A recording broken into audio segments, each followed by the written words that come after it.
Happy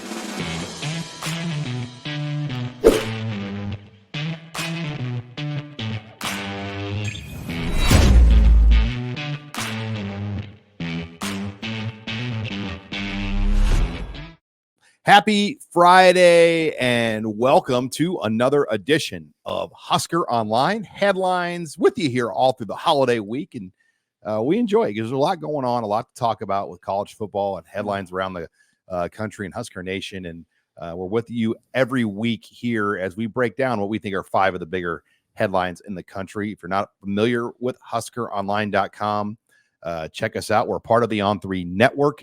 We've got a great deal that you can try out our content for our YouTube listeners and viewers here only. Get 2 months for $1 by simply using promo code NU1. That's the best deal you're going to get.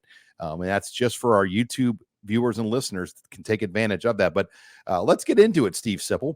We've got 5 headlines here to start the week off. And headline number 1, and this one's still kind of coming together, but next weekend, Nebraska is gearing up for a transfer portal visitor weekend. And right now, we know of one for sure visitor, Dante Daldwell, the running back from Oregon, Jamal Banks, the wide receiver from Wake Forest, also looking to possibly come in that weekend.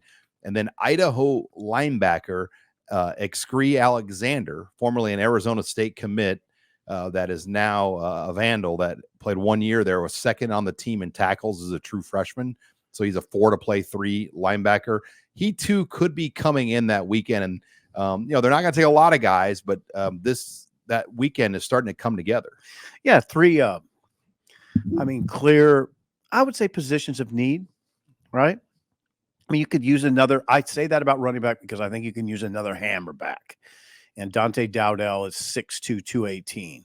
Linebacker, you need – does this guy look like an inside linebacker to you? Yeah. Oh, for sure. Oh, yes. Okay. And you need that.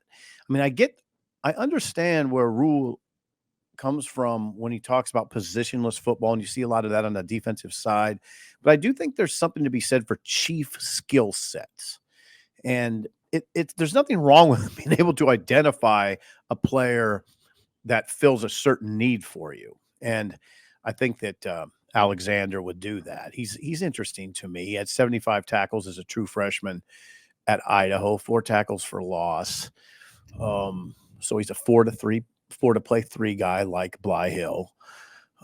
So yeah, hopefully they can get him on campus. Those are 3 pretty good guys to get on campus. Yeah. And Matt Rule's approach with the portal has been kind of what he said it was going to be. They haven't been crazy trying to get involved in these big free agent situations where, I think there's naturally Husker fans like, oh, what about Princewell's brother, Prince William Yellen, or ETN, the running back at Florida, went to Georgia. I mean, some of these, a lot of when those guys were in the portal, a lot of dreamers and, are they going to go after those guys?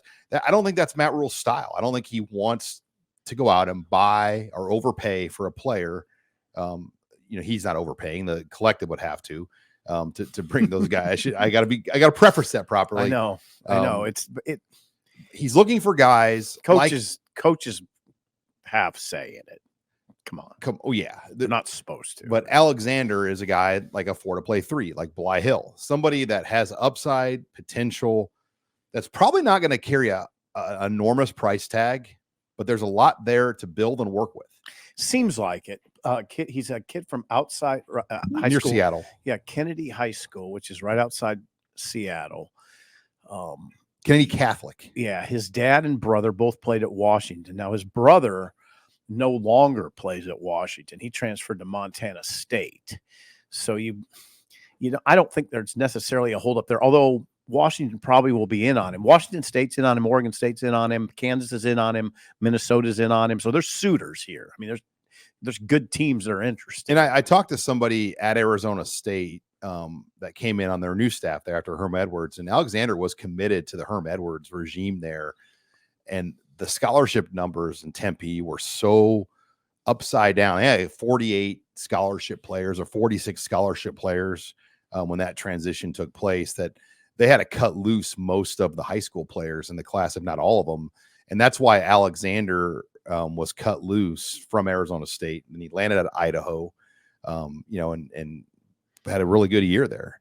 Yeah. So we'll see. We'll see what happens with him. He would fit in a room that has right now. I mean, it's kind of led by John Bullock, Javin Wright, and Mekhi Gabair, right? Those are kind of the lead dogs in that. When you talk about the inside linebacker positions, John Bullock, Javin Wright, Mekhi Gabair, right, and that's where he would fit in. And there's room for him to be a rotational player. And there's some other things you can do, like MJ Sherman could play that position. I think so. And that's what's confusing about this for Nebraska fans as they try to build this roster. We still don't know, though, if Alexander is for sure coming in. I think the hope is that he'll be in. And it's very fluid with these transfer portal guys. And January 3rd through 7th is going to be the window that you can bring them in for before the dead period ends on January 12th. But only transfer guys can come in. And Nebraska, like many teams around the country, will bring guys in. And a lot of these guys might only come in for one day because they're going to go on multiple trips. That Dante Dowdell is coming, though. For sure. Yeah, he's the running back from Oregon. What about Jamal Banks? Well, he told me that January 5th is when they want to bring him in, and he wouldn't really confirm that it was set yet. But receiver from Wake Forest. Right. He just said January 5th and still kind of getting it planned out. And well, he's got other people after him. A lot of other people. And I'm sure that's part of it. You're not going to go, you got to test the market a little bit. Yeah. So you got to kind of put yourself in their shoes. Like we're talking about Jamal Banks, who had 100+ catches at Wake Forest. He was preseason first team All ACC. A 6'4", 205. I mean, he looked good on a lot of rosters, and he's probably hearing from an assortment of schools, and he's got to narrow down, where am I going to go?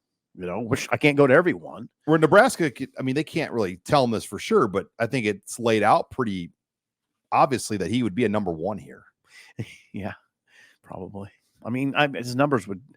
Come on. He has 101 catches in college. And I'm not saying Malachi Coleman can't be a number one. No, but I don't think you want that pressure on him. Let him emerge into that role. Don't just make him do it. Yeah, or if you just want to take if you just want to put it in bare numbers, this guy, Jamal Banks, had 59 catches. He had 59 catches this year. He has 101 catches in college. That's more than Nebraska's entire room combined. Now, I read your story about Jamal Banks. There was a scout that said he doesn't get great separation. That's kind of a red flag, but he has great body control and he's lean and goes up and gets the ball well in the red zone. That's good. He had 101 catches. He's a proven guy. And then there's the question on scholarship numbers. How are they going to make all this work? And you love this question, don't you, Sean? I've come up with an analogy on like how people manage their books. It's kind of like tax write-offs.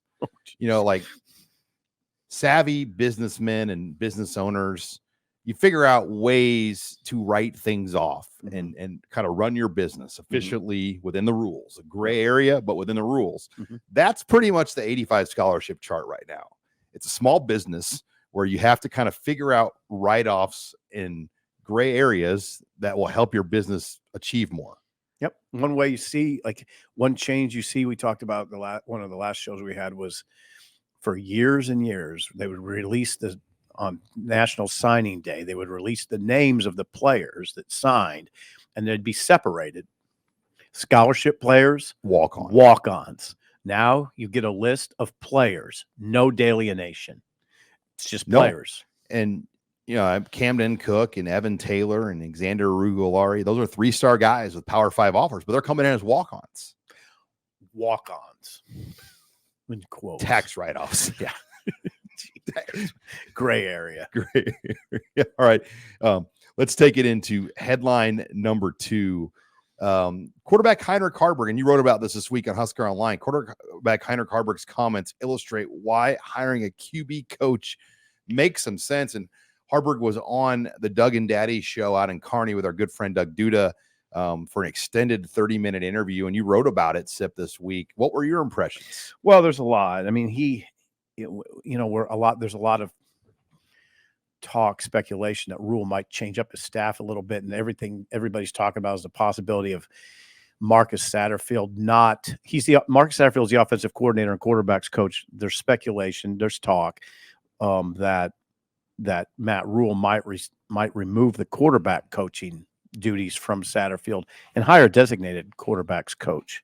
And it was interesting. At the very tail end of this 30-minute interview, Harburg addressed it. It was and he said, like, he's had it both ways at Nebraska. Remember, in 2021, he was a redshirt when Nebraska had Mario Verduzco, who was a dedicated quarterbacks coach, just solely dedicated to tutoring quarterbacks.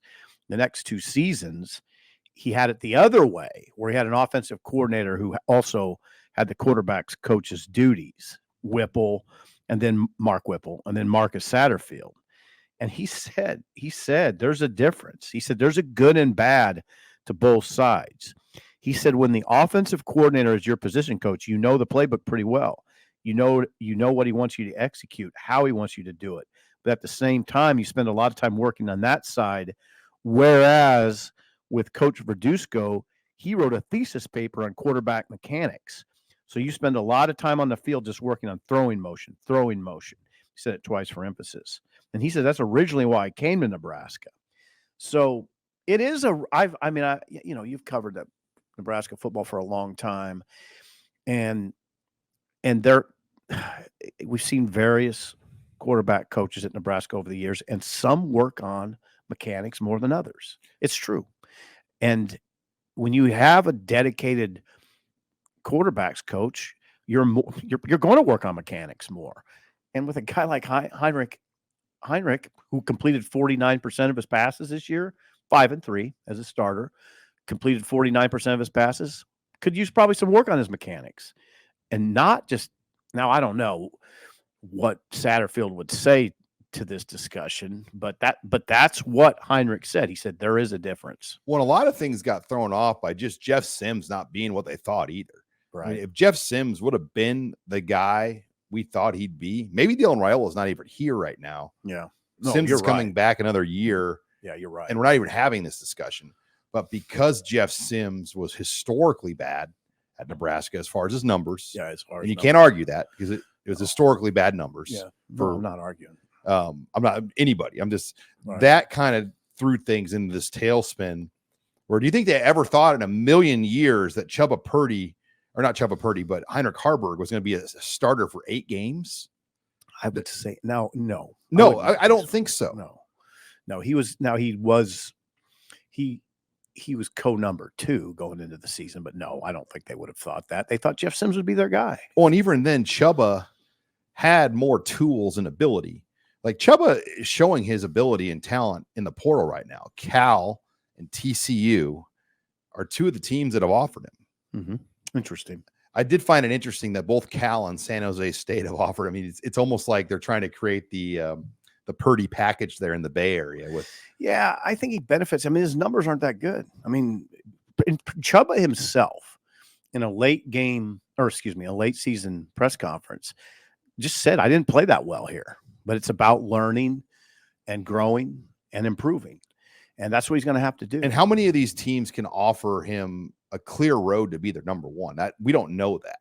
Yeah. And, Boise State was thought to be the team. Yeah. Now, he hasn't publicly acknowledged a Boise State offer. Mm-hmm. But, when he went into the portal, that was initially the place that we had heard that he was looking at to go. Mm-hmm. We'll see where it all heads out here in January. So should Nebraska try to add another? That's the question. We've had this discussion a little bit already, and I just don't know who that is. Right. Like, can you convince somebody in here that's not going to that knows what their role is going to be? Right. I mean, you have to get like we've said it. You have to get somebody who's good, but not too good. And it's tricky. It's tricky to find that guy. There's one other thought I have that I've said this, and it just goes over people's heads. So maybe I don't explain it well enough. When I'm reading about Florida State, I'm thinking more and more in this volatile quarterback world where because of the transfer portal, the quarterback position is so volatile. I'll tell you one thing I would be doing if I were a head coach, Sean. I'd be making sure that I have a good walk-on or 2 in the program. Florida State is going to play Georgia in the Orange Bowl with a freshman scholarship quarterback, Brock Glenn. Okay. Okay. If Brock Glenn goes down, they're going to a walk-on. There's 2 walk-ons behind him. They got, because Tate Rodemaker went into the transfer portal, left them kind of in a bind for Georgia. They're a injury away from having a walk-on play against Georgia. At Nebraska, it's not a far-flung notion for that to happen, where this year you had 3 guys have to play the position. This coming season, you have 3 scholarship quarterbacks. It's not beyond the realm of possibility that you would have a walk-on playing a critical role. Now, you would say, Sipple, what's the big deal? I'll tell you the big deal. It's more volatile than it's ever been at that position. I would make sure I got a good walk-on in there. Like, they've had Jack Woke, and Nebraska's had Jack Woke, and I don't know who else. Luke Longbell. Yeah. Now, it's hard. I know it's challenging. You could say, well, how do you do that? How do you, well, like, you try to find like the ultimate version of a Noah Vedral. Yeah, the ultimate version of Noah Vedral scholarship technically, but Andrew Bunch. He started. How about Riker Fife? Yeah. How about Riker Fife? That's a good one. Yeah. Bunch started against Troy. He started a game. He had to, because Noah Vedral wasn't cleared. Right. And Jebbia left. Yeah, they were in a spot. Now, okay, I'm going to throw a name out for a guy they could look to bring in, and I don't know if this would work, but Jake Garcia, former Miami and Missouri quarterback, his dad, Randy Garcia, played for Nebraska in the 70s under Tom Osborne. What about a guy like Jake Garcia from Missouri? Yeah. Out of high school, Garcia was highly recruited. I mean, he was one of the top quarterbacks in the country. But I always remember, and Mike Mattia, the late Mike Mattia, are great.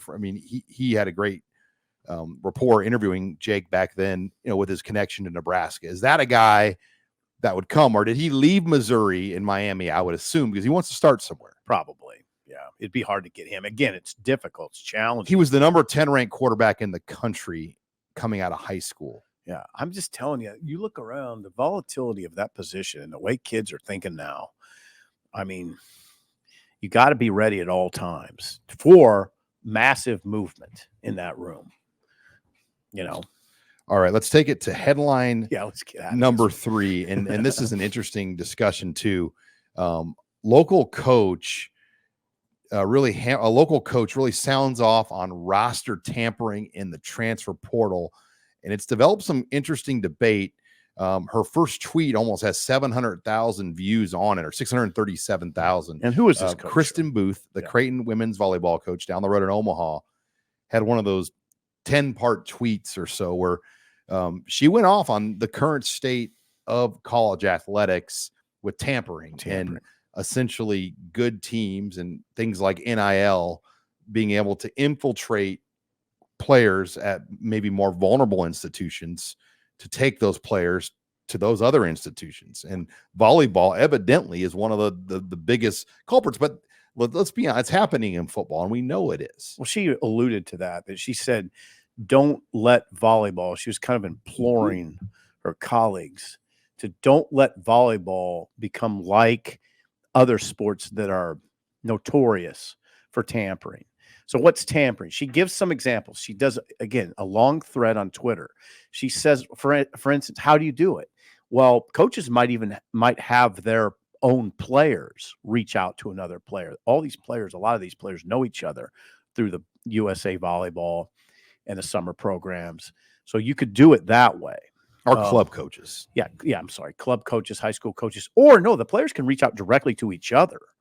And the coaches can reach out too. And that's it, again, it's all tampering. And the club coaches in volleyball are more powerful in the discussion because the recruiting period happens during club season.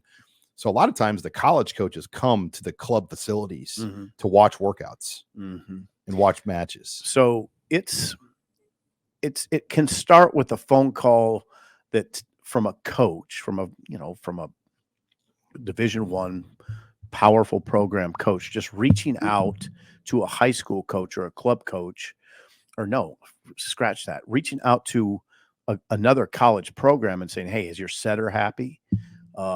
Is she happy? Because we have an opportunity. We have a scholarship open and we need a setter and we could win a national title. And by the way, we could throw her $50,000 in NIL, an apartment and a car. It's happening.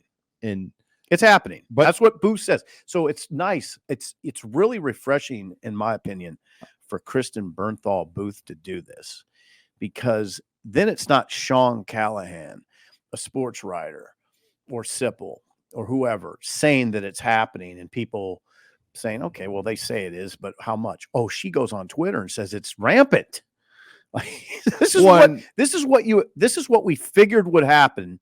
And here's a coach saying, oh yeah, it's happening. But how do you catch people? You can't.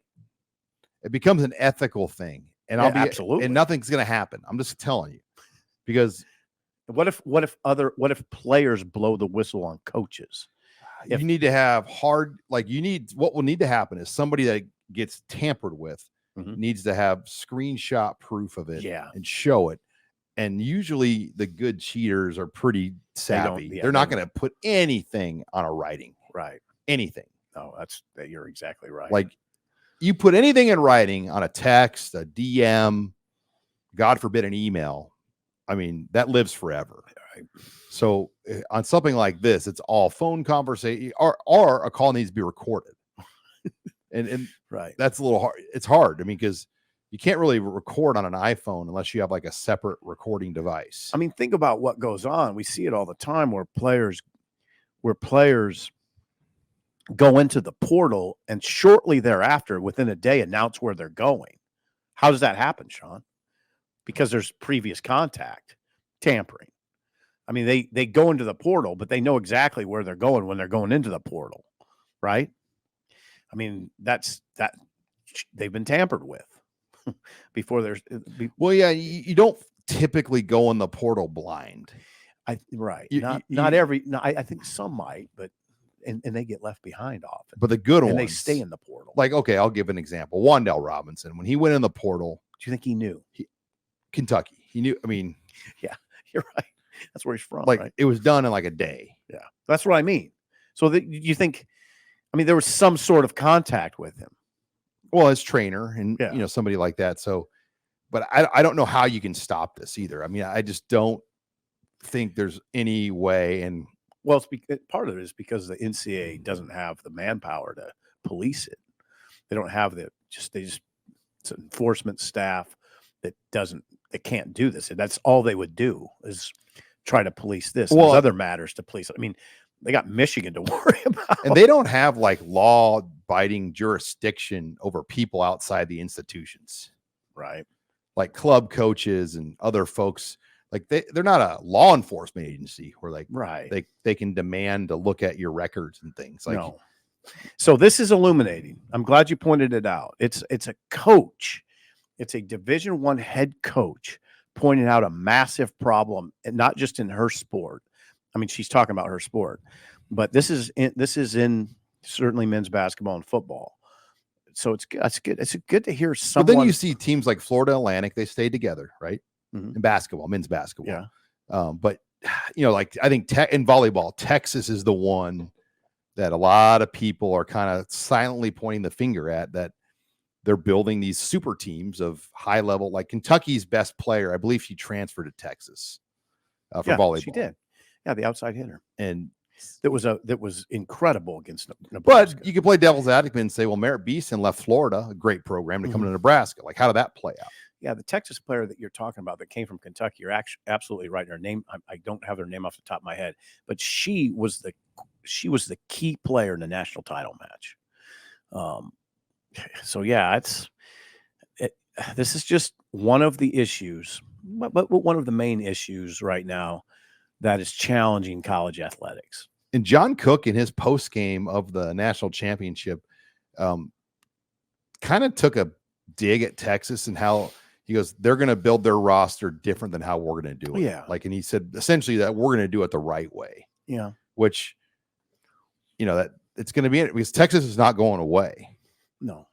And there's enough NIL there, and especially when you win a national championship, that people are going to be motivated to keep funding NIL for volleyball. Oh, sure.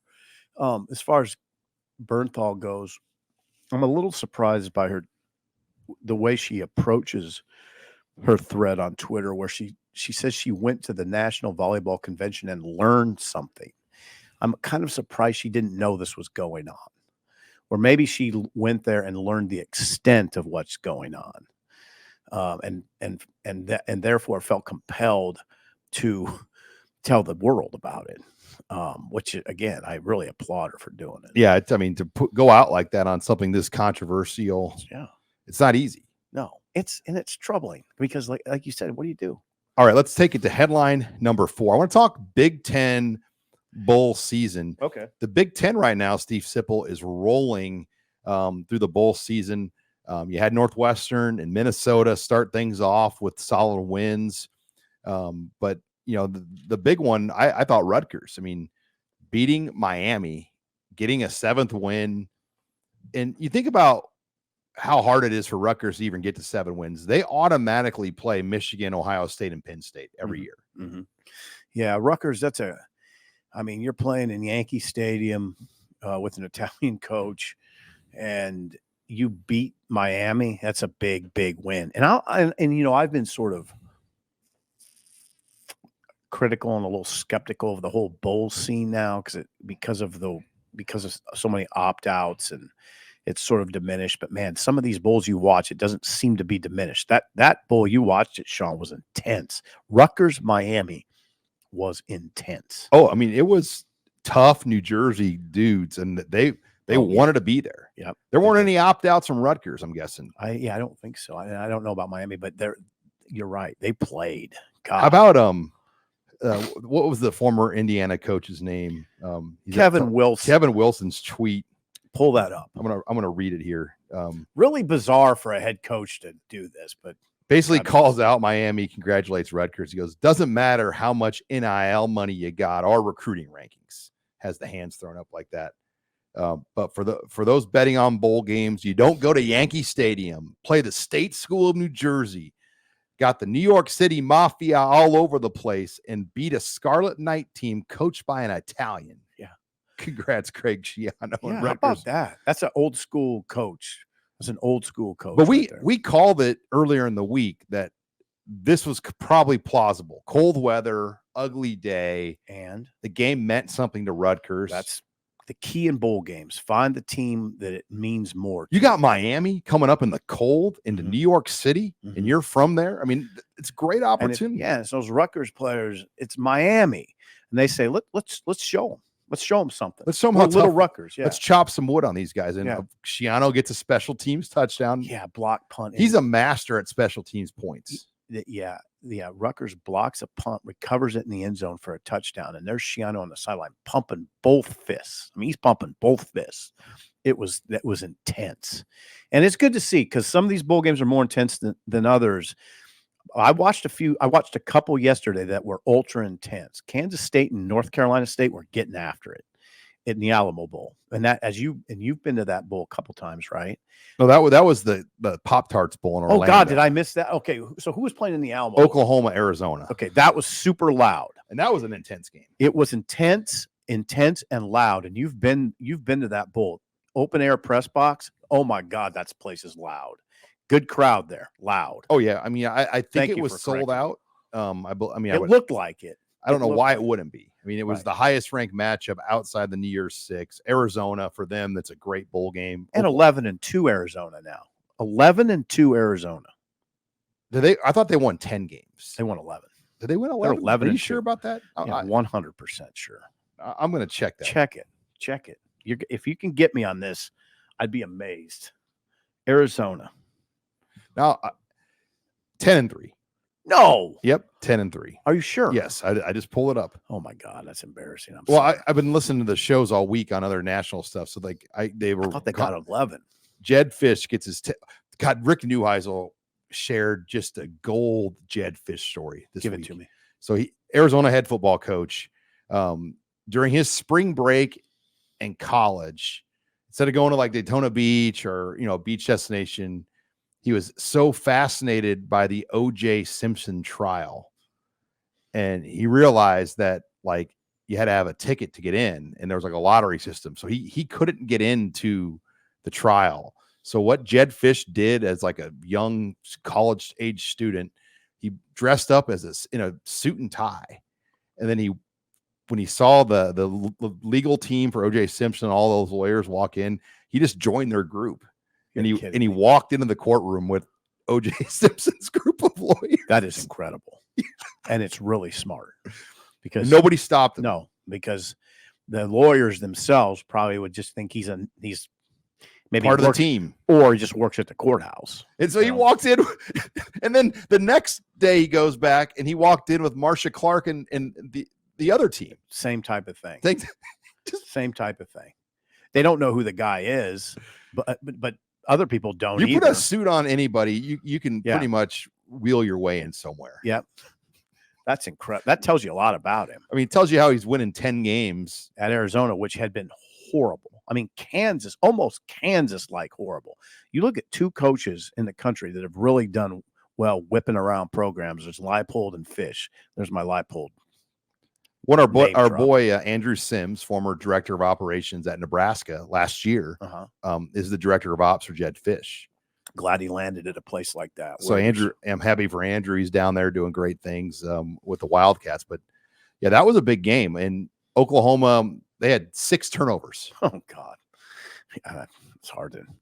I mean, Oklahoma going into the SEC, they're not quite like Texas right now. Now Oklahoma, they won 10 this year too. I hope to God I got that right. But yeah, thanks for correcting me on that. Anyway, I mean, 11 wins is a lot of wins. It is 10's. But 10 at Arizona, after what Arizona's been through, that guy's doing a great job down there. Yeah, back to like bowl games. So like for Rutgers, the fact that they beat Miami. I mean, Mario Cristobal, like tell those people in Miami those games don't mean much. Mario Cristobal's in the hot seat now. Yeah, it didn't go well for him. You go 7-6, right? Lose to Rutgers, and you have a game against Georgia Tech you lose to because you decided not to kneel it down. Yeah. Remember that game? Oh yeah. He is one of the all-time coaching blunders I've ever seen. All they had to do was kneel it out, and they ran run plays, and they fumbled. Yeah, and he had a rough year, Sean. Real rough. I mean, I haven't read the Miami newspapers today. I bet it's pretty rough. I mean, he had his version of the onside kick call in Ireland there. So now you still have Ohio. I think the most interesting game, I mean, outside Missouri-Ohio State. Yeah, left to be played outside the college football playoff is Missouri-Ohio State. And, I mean, there's always pressure at Ohio State. And it's – in Mizzou is tough. So it's Friday night. We can talk about it because this will air a little bit before this will hit YouTube a little bit before the game. I don't know. Okay, well, Ohio State's going to be without Kyle McCord. They're going to be without Marvin Harrison, who's been at practices, but Julian Fleming. But they do have. It looks like they're going to have Travion Henderson. It looks like they're going to have Cade Stover. But it's interesting, Sean. There's some guys that haven't announced, and you're just going to have to wait until game time. This is so weird. It'd be so strange. There's some, high level first unit defenders that they haven't announced. Yeah, what I wouldn't recommend doing is betting on bowl games. No. Like think about yesterday. Boston College was a 2-touchdown dog in Fenway Park, a home game for them. So they had their own version of the Pinstripe Bowl in Fenway Park against SMU, who won the American Athletic Conference, and they beat SMU by 9. Wanted it more, probably. Right. It was a home game. Want to. Now, Missouri will probably have more want to, right? Missouri's trying to make its mark as a program. Drinkowitz has got it rolling. Missouri has some players. Luther Burden is absolutely one of the best players in the country at wide receiver for them. 1,197 receiving yards. I think he had 89 catches. They have a running back who ran for 1,500 yards. I mean, that's Amir Abdullah, Cody Schrader.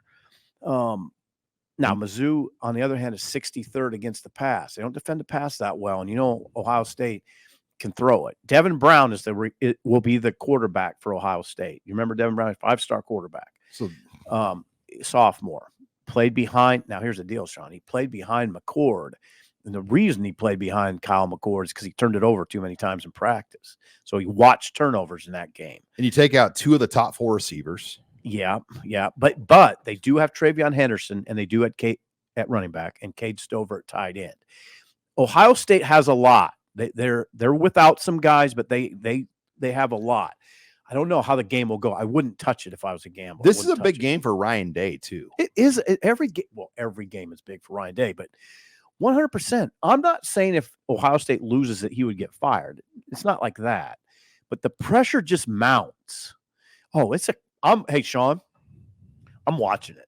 I don't sit down and watch too many games, but I'm sitting down and watching. Well, Ole Miss, Penn State's intriguing. Yeah, it is. Because how will Penn State's great defense do against Lane Kiffin? I mean, I want to watch Iowa against Tennessee and a true freshman quarterback. Really interesting game. I think Iowa can win this game. Can they get enough offense? They're going to force turnover. They're going to get after this kid. He's never started. He's a 5-star hot shot. What do you think those Iowa guys care about that? They don't. I think Iowa will win that game. And if I'm wrong, I'm wrong. But I think Iowa can win that game. It would just be kind of amazing to me if Iowa wins 11 games. And then what happens next? I mean, we assume they hire a new offensive coordinator and they move on. But man, I had this comment. Kirk Ferentz, for him to leave, he's going to get paid out. He's not leaving any money on the table. Mm-hmm. Like for him to retire, I don't think he'll retire. I don't think he will. It's possible. And will they just hire like Paul Chris as the next OC? Yeah, I don't know. That'd be a good hire. It would be excellent. It'd fit perfectly. But they have to get some players in there, Sean. They have to get some players. There was like about a week span or people out there really thought Frost was going to be Ferentz's OC. Doesn't fit at all. Was never going to happen. Doesn't fit at all. No fit. Doesn't fit the system. One later in bowl preparations, Ferentz kind of took a dig at Frost. They did. Long quote. Yeah, it was a clear dig. It was basically how hard it is to be good at offense in this league, and how there was a young coach that thought he had it all figured out on offense, and he learned you can't. And it's a team. In what he also stresses, this is a team game. It's offense, defense, special teams, and they're not separate entities. You see what I'm saying? Iowa, they're not separate entities. They meld them together and win double digits. Not all the time, but they don't have losing seasons. They don't. All right, let's go into the final headline here. Headline 5. Let's preview the college football playoff games that will take place on New Year's Day. By the way, Steve Sipple, the way it should always be. Why do you say that, Sean? I mean, I want to be home at New Year's Day watching the Rose Bowl and the Sugar Bowl where they mean something. And we're going to get that this year. New Year's Day. I want to see that sunset on the mountain on New Year's Day in Pasadena, California. Mm-hmm. That'll be Michigan, Bama. And it doesn't get – that's the two winningest programs in college football. That will be one of the highest rated. I know the championship game will be high rated, but that rating on that Rose Bowl will be massive. I like Bama to beat Michigan. Why? You can't play bully ball against Bama. Here's why. Well, that's part of it. First of all, just big picture. You have Nick Saban with a month to prepare. By the way, Nick Saban with a month to prepare, and he hires a former Michigan linebackers coach to help him. Also, think about it, Sean. Michigan has not faced a quarterback all season like Jalen Milroe. They faced Penn State with Drew Aller, who can't throw it downfield. He just can't throw it downfield. They faced Ohio State with Kyle McCord, who can't run. Now they play Alabama with a quarterback who can throw it downfield and run. And I think that could be the difference in this game. Michigan doesn't make mistakes. They're very sound, but their pass rush, they don't have Aiden Hutchinson and Ojebu coming off the edge. They're not. That's what's interesting about this team. Like their defense, I feel like a couple of years ago was better than what this one is. Yeah. As far as draft picks and star power. Yeah. I don't know if there's just a bona fide top level first rounder on that defense. I don't think there is.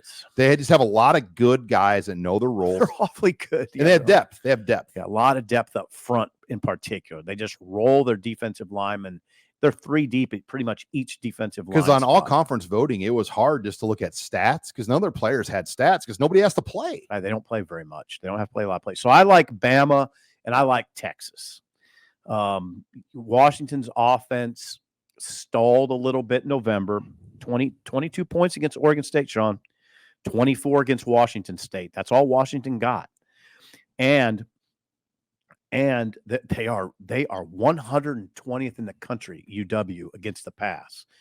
Quinn Ewers could light him up. Now, you could also say Michael Penix will light up Texas. I think he could. Texas's pass defense is pretty suspect too. But I just think Texas has more ammunition. Boy, DeBoer's good, though. Oh, I know he is. I know you love him. I mean, he's from small town South Dakota. Mm-hmm.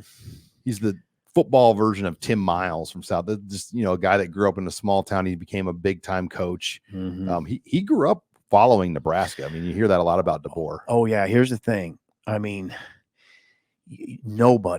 hardly anybody. You tell me I'm wrong here. Nobody, not many people thought UW would beat Oregon in the Pac-12 title game. They were huge dogs. Yeah, they're almost double-digit underdogs. Now, that's the thing that you keep in mind as you go into this game. That's the thing that kind of tugs me away from picking Texas. I still like Texas mainly because that offense for Washington, which is high-powered, stalled a little bit in November. That would concern me. And they just don't defend the pass well. And, Texas has Xavier Worthy, Adonai Mitchell. I just think that I think they'll put. So you got Texas, Alabama, and that will be played in Houston. I don't disagree with you. I think Washington. I just can't. We both agree on this. I just can't see Michigan's history in the playoffs. This concerns me. Yeah, they got blown out by Georgia. I mean, just got manhandled by Georgia a couple years ago. Screwed the pooch against this TCU. They're out of character in that game. That's what I remember watching last year, thinking, "What are you doing, Michigan? You're down on the goal line and you run a trick play. I mean, just do your Michigan thing, pulverize them." They got strangely out of character. When Zinter's out, yeah, Zach Zinter, the best guard, offensive lineman in the Big Ten, the All-American guard. You're right. Now, I think we have the tone that we think Michigan could get hammered. I don't think they'll get hammered. They play a style that's really hard to get blown out. Right. And we have to remember that Alabama just a couple of weeks ago barely beat Auburn. Took a miracle. Yeah. So my question is, what if Alabama would have lost that game and then won the SEC? Would Florida State have got the last spot? Yes. Over a two. Yeah, absolutely. Or would Georgia have gotten in with one loss? No, Florida State. I think Florida State would. Thank goodness that this is it for this 4-team, and it's amazing that it only happened one time where a scenario like this played out. Yeah. But next year it won't be a problem. No, and I haven't thought too much about the 12-team, but it should be. It should be better. Well, and even James Madison, Oregon. I don't really care about that game at all. But next year that would be a playoff game pop, and you'd care more about watching that game. Oh yeah, a little bit more juice for sure. The big thing will be, you've said this, in a 12-teamer, those first round buys are critical. Whoever gets the 4 first round buys, the 4 highest ranked conference champions, those are critical. Well, and there's technically only 4 leagues now that are Power 5, Power 4 now. So yeah, they are. I'm with you 100%.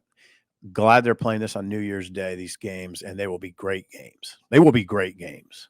Fascinating. That first game in the Rose Bowl, my God. I mean, it's appointment TV. All right. Well, plenty to keep up on. Thanks for joining us here on this pre-New Year's Eve edition of Husker Online Headlines. Make sure you like and follow and subscribe to us. Also, we've got a great deal for our YouTube viewers. Get 2 months of access for $1 by simply using promo code NU1. For Steve Sipple, I'm Sean Callahan, hoping everybody has a great, safe, happy New Year. We'll be back next week. Show schedules next week will be Tuesday and Thursday. Thanks again for joining us on another edition of Husker Online Headlines.